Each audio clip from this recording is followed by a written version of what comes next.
Today, we're riding at the CaptNRetro's workshop.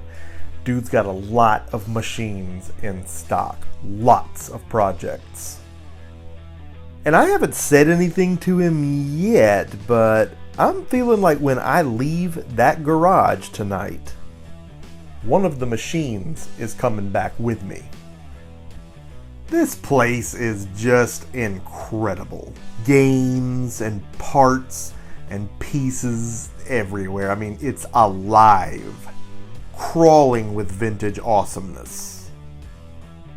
I'm about to get a grand tour of all of Captain's current project pieces. I mean, this is so great. This is retro gaming. This is what's going on in the streets. I mean, you can feel the heat coming off of these things. You can just smell it, the action, the friction of games played so many years ago on these things. I mean, it's like you can hear them talk. You're in the room with them. I mean, it's just intense. These things are old now. They were abandoned and forgotten, but now they're here, where Captain's going to do them up right and give them another lease on life. I mean, it doesn't get any better than this. This room's chock full of shit too right now. Empty pinball body, Voltron that still isn't 100% finished. Picked this up for $70. It's the same thing. It's to do another one once I decide what we're going to do with the playfield. I haven't finalized my design for what I want it to look like when you're playing. It's going to be the same thing as this basically. You know, this boring ass scoring. Both monitors work in this. The cage, the board has been sent off. I sent that off, and I sent Dig Dug off and the video board for the baby Pac-Man at the same time. So there's like $189 each to get them repaired by a guy. So $200 in board repair on each one of these. Dig Dug is beat to pieces. Before he comes back, he's going to get pulled out of here clean, sanded. I'm going to do all new side art on it. Like, I'm going to order that up. It's going to break my heart to kill the original side art because this is my favorite cabinet of all time. You like Crystal Castles? Yeah. I like Dig Dug. I think it's the... I don't not like Dig Dug. Right, but like it's... But yeah, no, I get it. I don't care if the game's okay. It's I Dig like the Dug. game. You know what I mean? It's not the greatest game. But this cabinet is the coolest looking Mr. cabinet. Do was my game of That's a choice very in cool- that genre. Yes. I love Dig Dug, but Mr. Do was the one that I really grinded on. Superman's the only thing in here working right now. So this marquee glass laying around in the shop caught my eye. Mega Zone. With all the arcades I've been in my time, I still am just not familiar with this game, but I love the artwork on this. I mean, what a neat piece. And I wasn't asking for it, but Captain had the same idea I had in that moment. This thing is going to make an awesome piece of decor for the new game room. You want that? You can have Mega Zone! hang that up in the Mercade. I don't not want to hang that up in the Mercade. You're welcome to take it. It's a marquee for Megazone that was in this Frogger, which was turned into a Striker's 1945 when I first got it.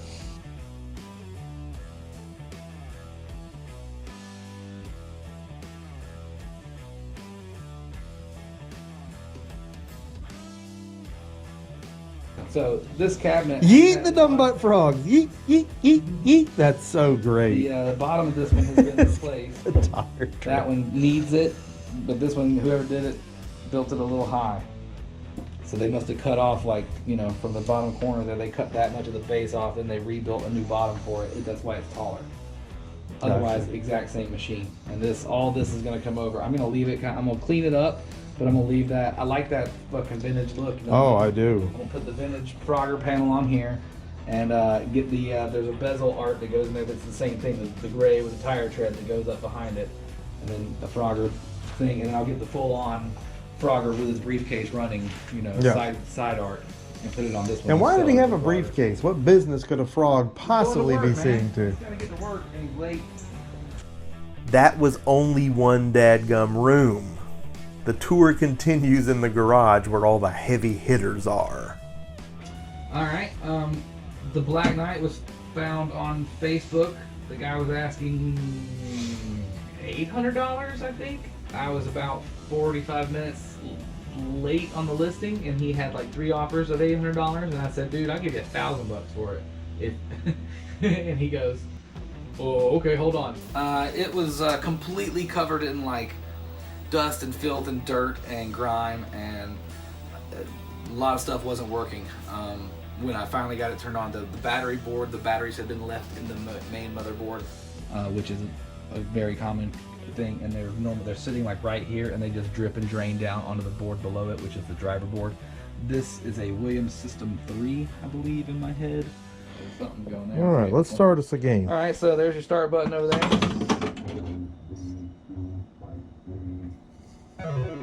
I challenge thee to fight me. So you get a launch. Now I would say go slow with your red buttons up front. Are the top flippers? No, they are the magnets when your magnets are lit. Now, these magnets are to save the ball from going out. If it's going far out, you can hit that magnet. It'll pick it up from about right here. If it's already going down that trail, it'll suck it back up there. It's lit if you need to save it. Oh, I was going to say, go slow so you can keep it up top. Because up top is where you score the biggest points in this game. Oh my goodness. I've already won. You've already lost. So go gentle. And then play it up there. Oh man. And yes, with double flippers like that, if you halfway push it, it'll only flip it on the bottom ones. If you push it all the way in, it'll flip the top ones too. So you gotta make sure you hit it hard enough to make the top ones do their thing. Well then. This Space Invaders cabaret with the screen overlay is just frickin' gorgeous and brimming with character. I probably wouldn't pay what this thing is worth to own it, but it's definitely one of the most unique pieces here, and it's a joy to look at. It's going to be really awesome to play this.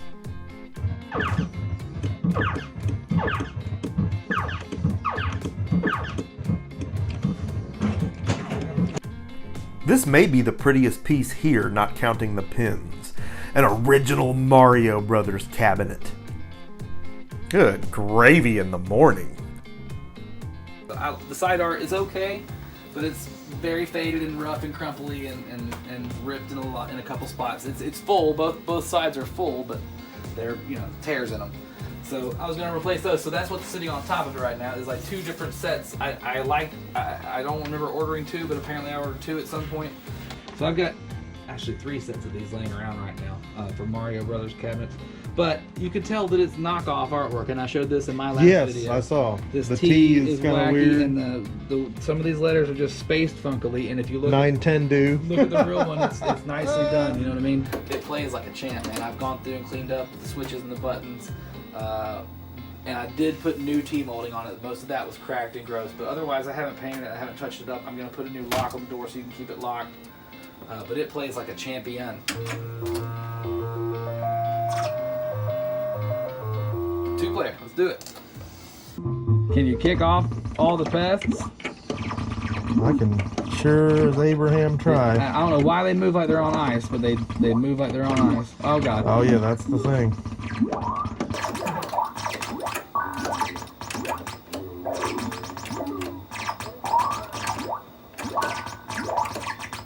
Go get him.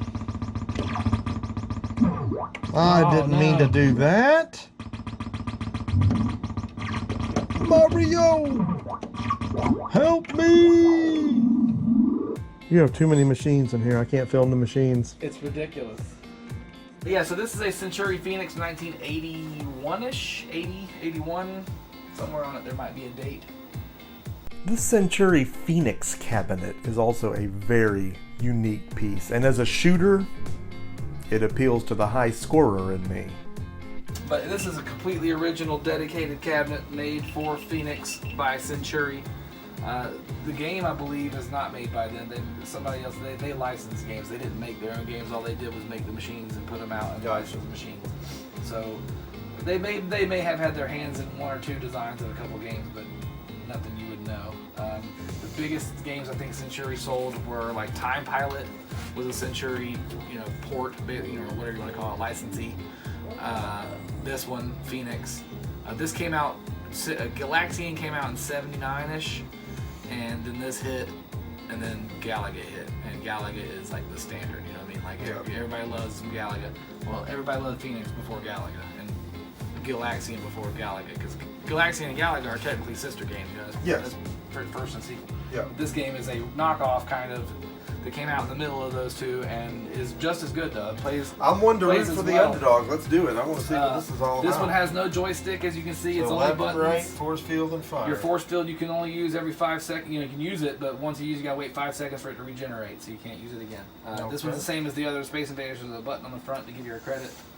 So this one I got this and the Street Fighter 2 and the Baby Pac-Man in a trade for. I hit the wrong button. For a 60-in-1 multicade. I built a lady, and she gave me these 3 machines she had in her basement, and this one was working, but her controls weren't working, and so I had to get in there and solder the switches back for the left control button. And that's all it was? That's all it was. I love the I love the music. This song is called Spanish Amor or something like that, I believe, and then it also plays Für Elise by Beethoven. Which ironically I hate. That has to be one of the worst Beethoven songs? It has to be one of my least favorite classical pieces of all time. It's overplayed. It's overplayed, that's one problem. The other problem is it just... Force field. Wow, that guy lived through it. What the hell happened? That must have been a glitch. I don't know. It must have been the magic of It should have killed him. Elise. It should have killed him. And the redundancy. Is this an item? No, that's just a planet in the background. Okay. Oh my god. I thought maybe it was a power-up. No power-ups. Für Elise does this infernal thing where, in the middle, where it goes back to the... And it does it for what seems like 8 years. And it's way too many na-na-na-nas. And I don't like it for that You can only reason. have It so upsets many me. na-na-na-nas. You can. All na-na-na-nas aside, this machine is fantastic. It really speaks to me. The game is fun. It looks good. I mean, everything about it. I just really, really love it. It's in fantastic shape for its age. But there's a Street Fighter 2 cabinet right behind me. World Warrior, baby. But I had it turned off. That's right. I turned it on earlier and I came here and turned it off because it sings this damn song the whole time and it's just super annoying. And that doesn't upset me, although it may after about 24 hours Hanging of out it. in But here trying to do other things. It's annoying. Oh, you gotta give them credit. Critics. I gotta tell you, it's been a minute since I played on. And this, you know, I would want a World Warrior machine. Something with just the original players on it, not the extras. I know that sounds crazy, but to me, less is more in a nostalgia sense. Right. What you played it. correct. When this came out, no arcade was right without it. And you know, we had one of that hump technique. Well, Honda gets it how he lives, you know. When Street Fighter 2 hit arcades, it was all anybody wanted to play, me included. They had one at the mini golf place right up the street from my house back around that time, and I pumped countless quarters into that thing. I mean, there's some serious nostalgia factor at work here. It would be very nostalgic for me to add one of these machines to the Mercade. There is a Neo cab here, and you know, I'm not really a Neo Geo guy. Not that I don't like it, it's just not something I ever gravitated toward. But you know, this machine still looks cool and I still want to play it. So this folds down, which is really handy. And the whole system is contained in that unit right there. Mm-hmm. And it's a 2-slot. You can put these carts. This is a multi-cart, 161 in one cart. So there's 161, really not that many games on here, and a lot of copies and doubles. And if you see a plus next to it, it's like a hacked version of it with something else going on that God only knows what that means. Chinese carts like $70, but you know, it gives you kind of a flavor. He of looks a lot like of, the Commodore 64 version of himself. Yeah, he does. It gives you a nice little flavor of what's going on with the different games you can buy for these, but you buy the carts individually if you want to do the collection that way, and go watch Scarlet Sprites if you want to watch Neo Geo madness. But this was not working when I got it, and the problem with it was the battery had died and leaked on it too, so I just had to pull that out, clean it up, swap the battery out, change out the diode, and pink, it was back on. Well, let's take a look at her. And it plays like a little champion. Let's play the Guru, whatever. The Mark of the Wolves. This has a parental advisory. It is a King of Fighters, but it's Mark of the Wolves. Well, certainly they did. Certainly. Oh dear. Those consumed with vengeance. But here, they do not exist. And you know, when you would walk by something like this in the arcade, Yeah, you and it's couldn't talking stop to you, and it's listen loud to it, and man. Okay. And you're looking to see how many quarters you got left. Like, oh, shit, well, all right. wondering when the colors were gonna kick in. Like, this game has color, right? Yeah, it does. Alright, so I've got it set to free play, so you don't have to put any coins in it. Alright, we're gonna So fight. it should tell you how to play if you want to know. If you these buttons, use the A button for a swift punch. Use the C button for a pummeler punch. Oh, I use like the B button pummeling for a things. swift kick and a colossal kick. So, you know, light, heavy, light, heavy. Let's do it. Here we go. Pick your man. I'm gonna go with Kevin because his We'll go name's with Kevin. Jehoon. Jehoon. Jehoon don't play. Jehoon gets that poon. He might be getting it how he lives. Well, the animation's really good. Oh, dude, these games are great. You can fill a You thibble know, with it's- what I know about Neo Geo, it's other than the emulated fact that too, I so- couldn't afford one back then. What I got? Ooh, that's a big kick. Ooh.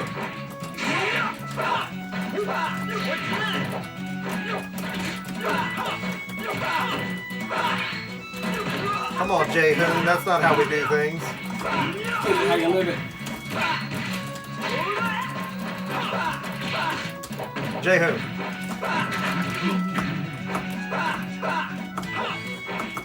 You really got to get in there for that hitbox. Yeah, dude. Oh my god, I'm getting well. Oh! Oh, the grab back. Jehoon's pee-pee. I was way early on that kick and I paid for it. I love his double kick. He's double tapping. I just busted out something. Man, all these machines are fun and cool in one way or another, but I can't take them all home. It's time to make a decision. Street Fighter 2 is my jam, but it's also common, and this probably won't be the last time I see one. This won't be the last one I see. I just cannot get over the Phoenix cabinet. The wood grain really wins me over. On top of the complexity for its time, it's cool. But I have no idea what one of these is worth. I gotta find out what the captain's thinking on this thing. My motive tonight for coming here, not that I don't absolutely love to see you, but was because my intent was to get a real close-up look at this game and see if this was for me. Okay. And after closer inspection, it feels like it's for me. It feels like it's a fit. So, especially this Hialeah, Florida, that did me in. So, what is my price on this machine? Andy Murray, if you wanted this game, it's at $1,000 starting bid right now on eBay. Buy it now for $1,500. On the Exity price guide charting, it showed between $1,000 and $2,000 for like 100% condition. You know what I mean? Like $1,000 for a working one, $2,000 for a super pimped, clean, 100% all new artwork. You know what I mean? Tricked out. So this is an OG player. This one I consider a survivor. Someone definitely took it home at one point and added a free credit button to it. Other than that, you know, how long was it out in a place? It really doesn't look beat up. It doesn't have that much damage to it, body-wise. There is some control panel artwork stuff. How about $650? Would that hurt you? Well, of course it will, but it would hurt me more not to own the machine. Moon Patrol is beautiful too, man. Wait till you see It is, The and- side art on it's awesome. Stencil, paint. And we're going to have to look at that in just a moment, and we're not even going to completely rule that one out, but for now, this is something I have to have. So if we're at $650, we're going to do $650. Fuck yeah. Sold. Done and done. And I mean done. And for all of you out there that think Arcade 1-Up is your only option because you think that arcade cabinets are $3,000 or higher, think again. They're out there. They are. Someone will sell you one. I'm getting the Phoenix cabinet for $650, which that's only a little bit higher than the, fully maxed out 1-Up models that are priced around $500. So that's really something to consider. This couldn't have been more fun. I mean, this was awesome. And we talk about CaptNRetro being king of pickups. We throw that term around, but man, the dude gets some amazing stuff. There's no way to deny it. You're looking right at it. This is some big time stuff going on right here. Getting to see it firsthand was absolutely cool. We saw some amazing machines, and we're on our way home to my garage with one that I'm really amped about. Now we gotta get it placed in the new garage and see how she looks. But hey, we gotta save some fun for the next episode. And I hope you'll be watching. See you then.